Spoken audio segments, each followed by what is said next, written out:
Are we, they ask, perhaps alone out here where moons are menacing, and where, despite the possibility of fear, we quite resist the violent force of tides, and hear, somehow, the lilt of transients down corridors of waves? They ask, perhaps, if they might dare to dream, or ever know what movement is, what shape a thought might take, or harbour souls that cannot drown, or hearts that cannot break. Are we, they ask, perhaps, alone out here, where moons are menacing, and where, despite the possibility of fear, we quite resist the violent force of tides, and hear somehow the lilt of transients down corridors of waves? And then, perhaps, that their existences are merely thoughts of ours, or moments in the universe but hands that hold the spilling sea, or fists that clutch at anything but loss. Are we, they ask, perhaps, alone out here, where moons are menacing, and where, despite the possibility of fear, we quite resist the violent force of tides, and hear, somehow, the lilt of transients down corridors of waves?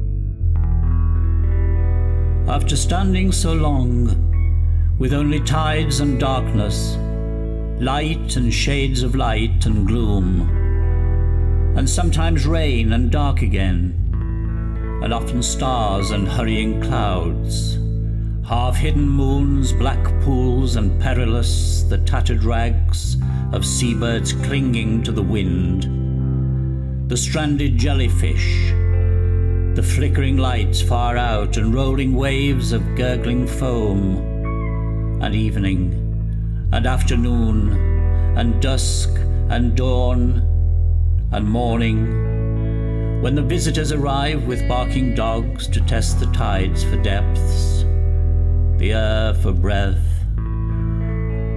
or else to search the sea for drowning young, the drowning elderly, for evidence to trace some first illicit kiss, some other new togetherness perhaps, we then might flex our iron muscles and begin to grasp the dignity or otherwise of being part of all of this.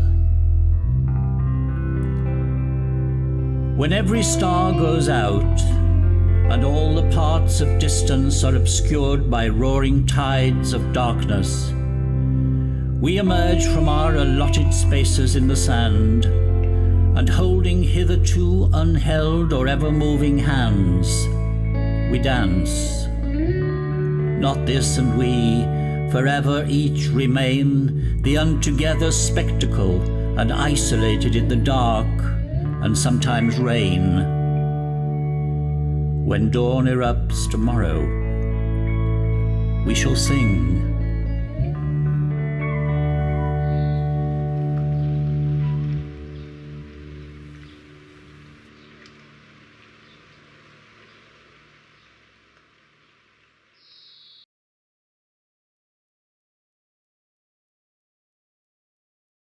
At night, for all that we, throughout the day, have been, or seem to be, content to stand stock still and tolerate the spraying rain and travellers, to supervise the sea and watch for ships that ache and sway and groan back home from years away. Despite the titillating kiss of salt, the brief caress of foam, we long for that return to molten state, to gush and flow in furrows, and to take whatever other shape we settle in. Incessant tides and times have washed us to the bone. We stand, so many of us, and alone, complete and naked, and forever, and aware that what each tide, besides despair outgoing, leaves behind, is the worrying climate of a human mind, and melancholy trapped in more than several hundred pools.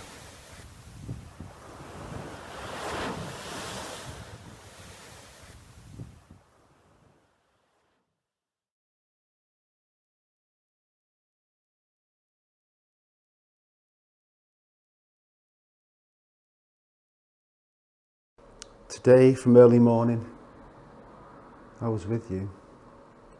From being woken with early morning dew of tears to a frown that stuck to me like glue. Behind every word I spoke, I miss you. 5:30 a.m. you came into my life. I carried you in my arms when we walked to the park. In the hours before I woke home, I held your little hand in mine and breathed your skin like chloroform. Each passing child's face, each pull on a mother's arm, each father with child in tow, each moment like this echoes back to me. You let her go.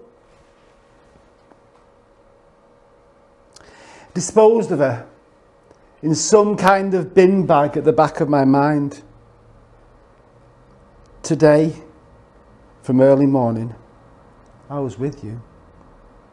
Stuck to me like early morning dew. Something is missing, and it's you.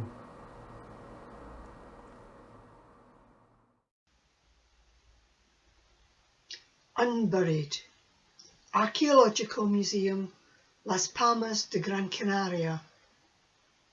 Grass-bound, leathered in shackled skin, shocked they were roused from deep time slumber. Snatched from comfort of dark, glass-cased, they half-live, no longer rush-wrapped or hard-held by the memory of tombs. Cracked like ripe clams, husks unpeeled, their stomach contents examined, sinews, fertile wombs exposed. Curated curios now, no longer sisters, daughters, bairns. Thank you.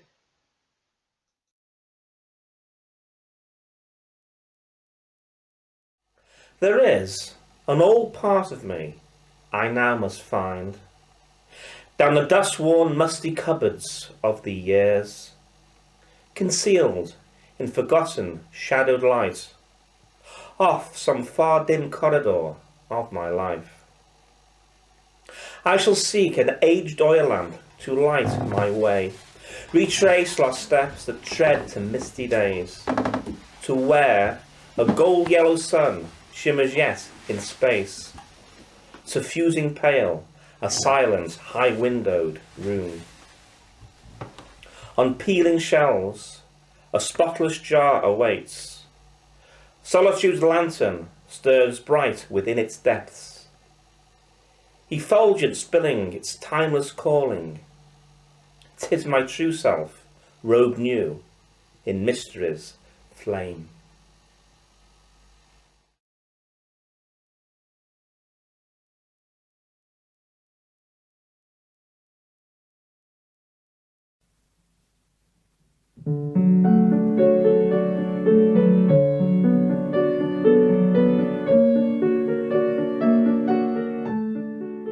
The bent gate hinges strangle their pins, poppyheads shout their seeds, leaves sniff my feet, lick the shale path's rope edging, and the beds have forgotten their colours.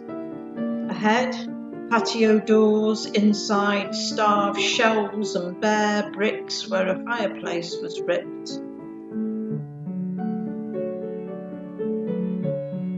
Is that you on the bench, John? With Ronnie Lang gabbing about his rumpus room. Let me peddle you smart new drugs. It's okay. Your sonnets and speeches survived, still shine. An attic window stares at me, glints. A buddleia waves from the roof.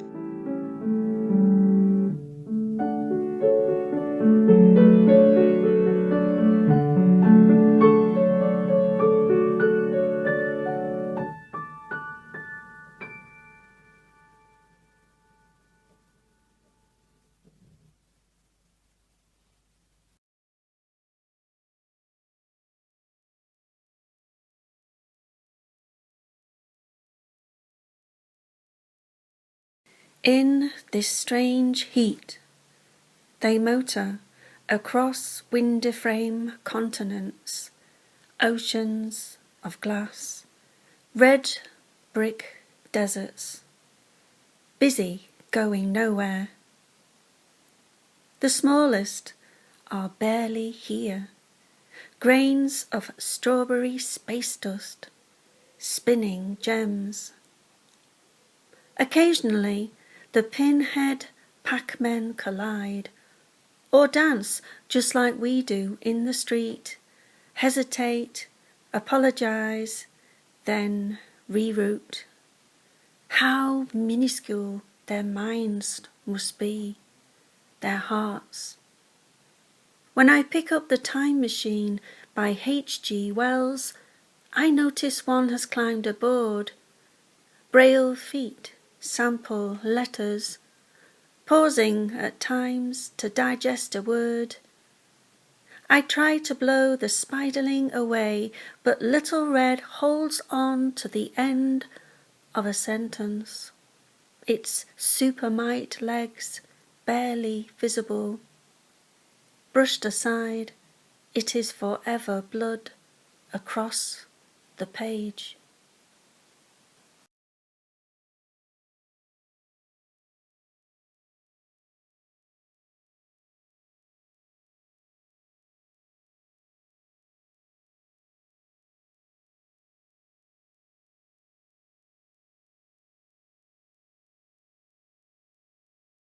Living down in Old Bridge Street, us kids we had some fun, playing ollies, kick and balls, and even knock and run, hiding down the entries as Owden's opened door, cussing as we ran away, giving us what for.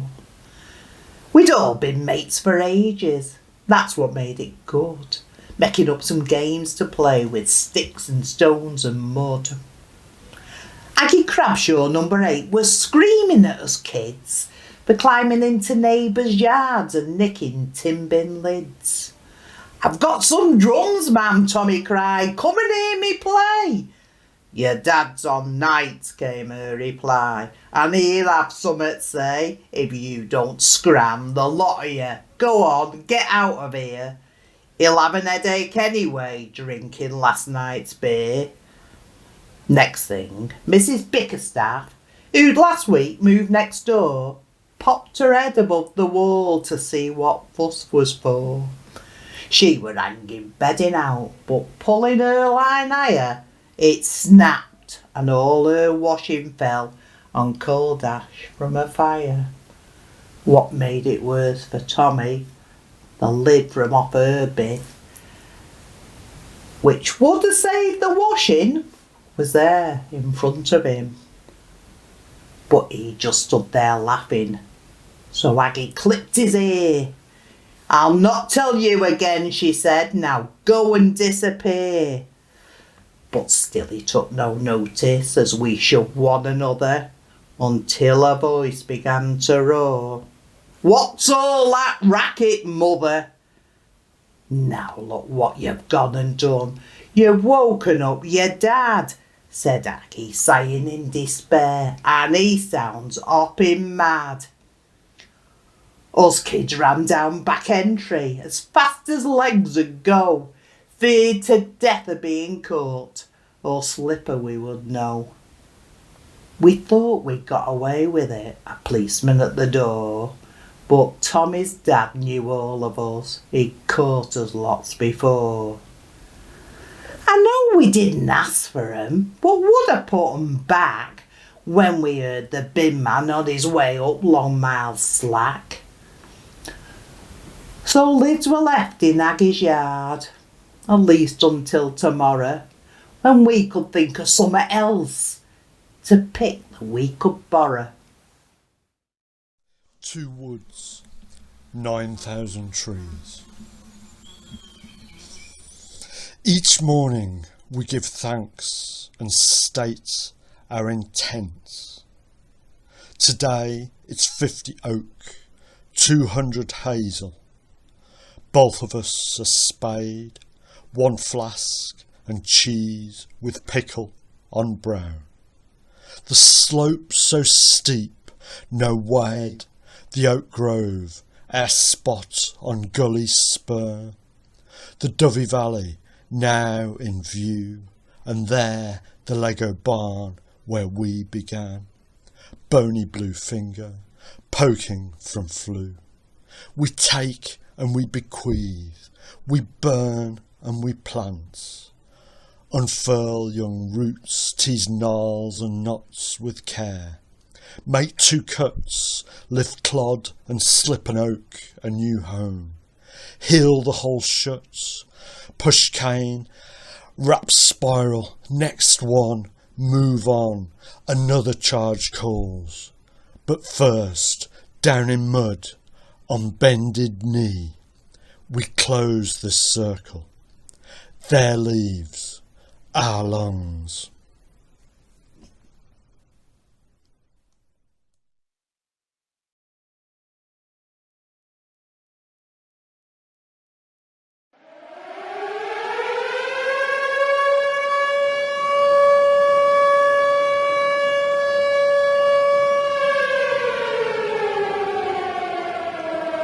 The sirens ringing out. The sirens are ringing out. Did I wake up to 1939? Bits of paper waved in the air as a bomb rips through a house. We'll hit them in their bank accounts, but no statement can save a child's life. The sirens ringing out, wailing across a Kiev square, a mother in Donetsk, a sister in Odessa, a cold chill running down her spine. It's hopeless. It's happening again. The sirens are ringing, and it's not 1939. It's here and now. And from the west, a thick cloud of hot air, saving nobody.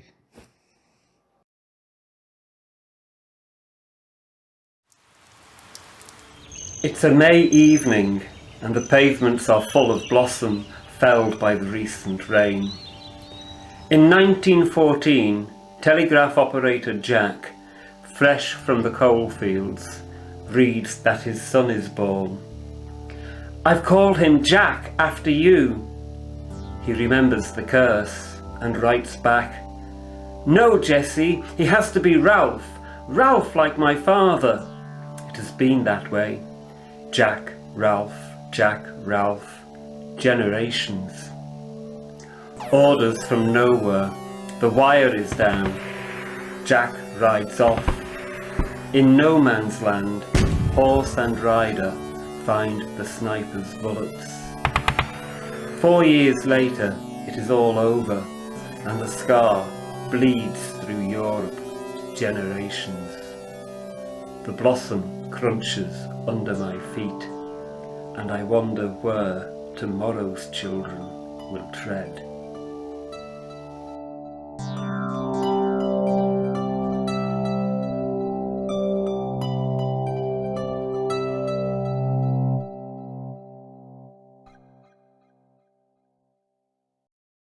Landing Stage by Paul Harris. We left Wexford Harbour bound for Liverpool amid the desperation of thousands, twin brothers forsaking Tipperary, fuelled only by the audacity of hope. Leaving a country without a summer, to live in a world we were supposed to have. Landing here, though, demands are made. We change our name to get work. Thomas heads north to the coal mines. For me, it's stevedoring on the docks. Many decades have flowed since first footfall on this landing stage. I am now a sorrowful misfit. My life is unstable as water. But we have to eat the bitterness. Our religion is not enough, not among the dust of dreams. Even Achilles was only as strong as his heel.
Of you.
I'd like to read this poem from one of the poetry picnics I went to. Alison and Celia's poetry picnic at Bitton Court Gardens. It was a really wonderful experience, so I thought I'd record this for you. Walking a yellow brick path, I felt something move. A blackbird flitted across, as if he already knew. Your wealth now consumed beneath nature's canopy of green. Roots of mature trees upturning your narrow yellow brick road. Where you once walked and talked, whilst your children happily played, laughter now silent, absent in your chosen heavenly domain. Your sashaying skirts breathe breathlessly, sighing sadness with your noble house removed, your ghostly spirit silently wishing to remain, to haunt and cross the paths that we will never, ever feel the same.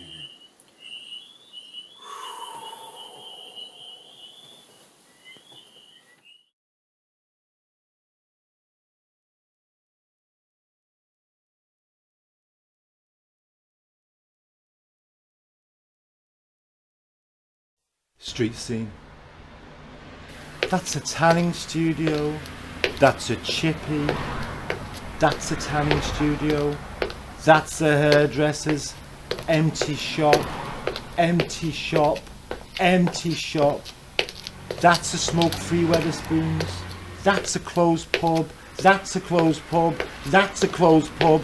That's a couple strapped for cash. That's a family next door whose gyro couldn't last. That's a fake tan. That's a discarded chip paper. That's another fake tan. That's just a street that's come to its end.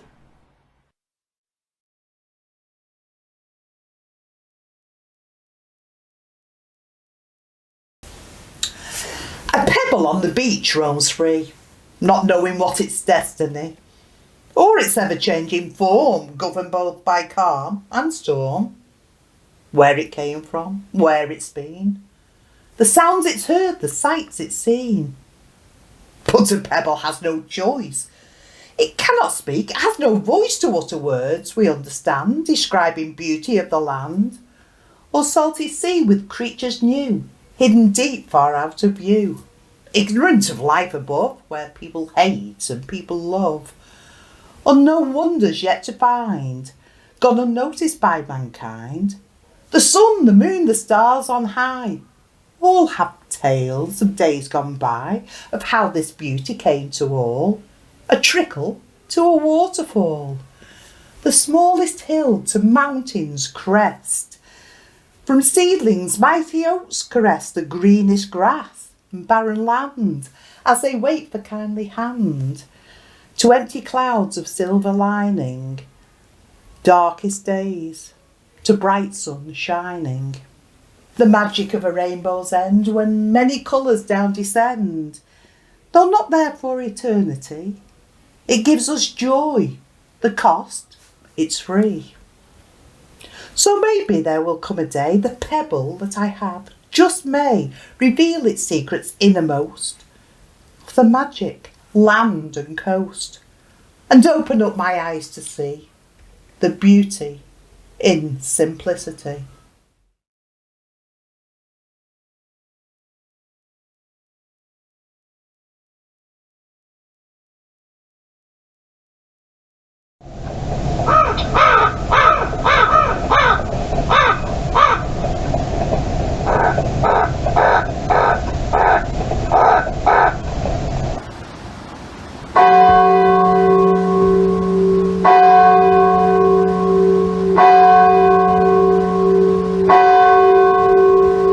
Crow Spirit by Celia Gentles.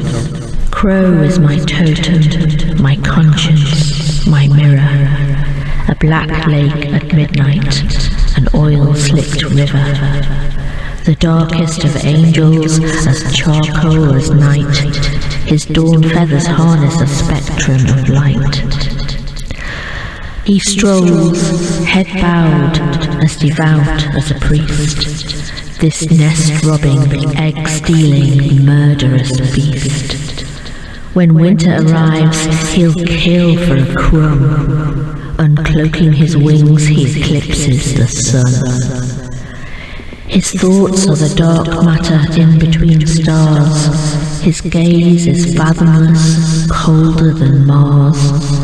His beauty is cruel, as raw as his cry. His wingtips are fingers unraveling the sky. Crow nurtures his family, he guards and protects, driving the red hawk away from his nest. His claws clamp tight, his beak is a dagger. Circling the field, he lands with a swagger. He squats on a headstone, rasping with hunger. His eyes are black opals, pulling me under. Deep in a trance, to spaces between, where earth and unearthly merge at the seams. He enters my psyche, my thoughts become dark, my skin turns to feathers, my senses grow sharp. Above the church spire I hear myself shriek, the croak of a raven spills from my beak. Soaring and wheeling I slice through the clouds, birds flock like murder below in the boughs. Faster and higher I drift and I spin, my wingtips are fingers untangling the wind. Branches reach up to me, bending and swaying, bird songs and church songs praising and praying. High in a nest I see sparkles of stones, glinting gold trinkets and silver smooth bones. My crow spirit leads me into temptation, lures me with sorcery, change, elevation. Back on the ground I'll be wingless again, a wrist full of bangles, a jangle of chains. My plumes are pirate sails seeking out plunder, my eyes are black opals pulling me under. Deep in a trance, to spaces between, where earth and unearthly merge with my dreams.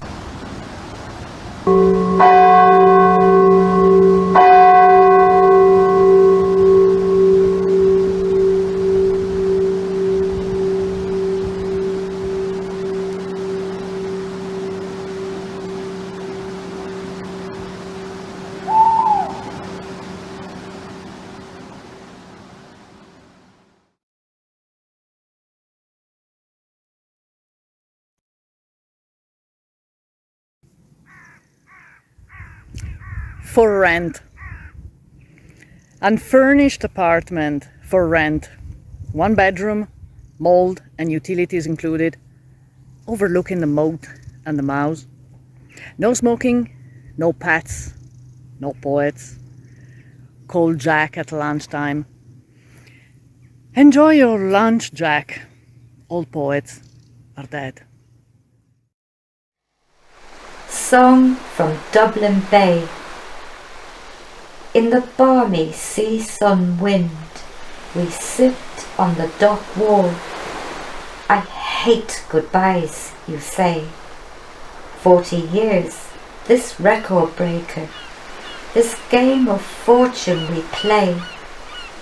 But for now, linked as our hands, soon to be pulled apart, like the tide that sucks the sea from the land. Yet later, much later on, when the tear is dry, and when I see England, and the lost ocean gull has gone, and the tall waves have lapped their song, I will carry your smile, wrapped round like the bright heather on the high cliff today, knowing Until next time.